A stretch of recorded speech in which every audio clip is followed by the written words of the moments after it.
আমার বিশ্বাস শিক্ষা কেউ কাউকে দিতে পারে না, সুশিক্ষিত লোকেরাই স্বশিক্ষিত।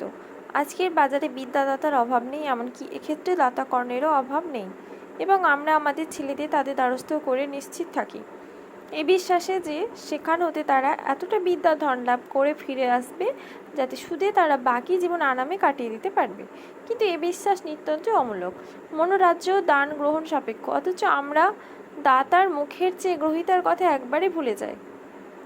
এ সত্য ভুলে না গেলে আমরা বুঝতাম যে শিক্ষকের সার্থকতা শিক্ষাদান করাই নয়, কিন্তু ছাত্রকে তা অর্জন করতে সক্ষম করায়। শিক্ষক ছাত্রকে শিক্ষার পথ দেখিয়ে দিতে পারবেন, মনোরাজ্যের ঐশ্বর্য সন্ধান দিতে পারেন, তার কৌতূহল উদ্রেক করতে পারেন, বুদ্ধিমত্তাকে জাগ্রত করতে পারেন, তার জ্ঞান পিপাসাকে জ্বলন্ত করতে পারেন, এর বিষয়ে আর কিছু পারেন না। যিনি যথার্থ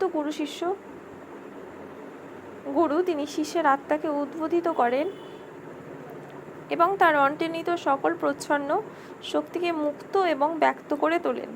সেই শক্তির বলে সে নিজের মন নিজে গড়ে নিজের অভিমত বিদ্যা অর্জন করে।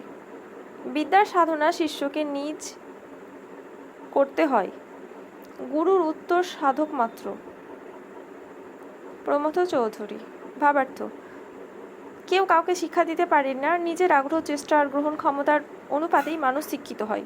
শিক্ষাদাতা হিসেবে খুব খ্যাতিমান লোকের কাছে ছেলে মেয়েকে পাঠালে তার আশানুরূপ বিদ্বান হবে, অর্থোপার্জনে সক্ষম হবে, কথা একেবারে ভিত্তিহীন।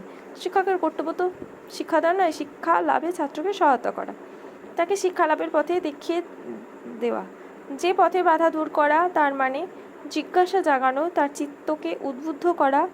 এটুকু করতে পারলে শিক্ষার্থী তার মনোমত বিদ্যার্জনে কৃতার্থ হবে।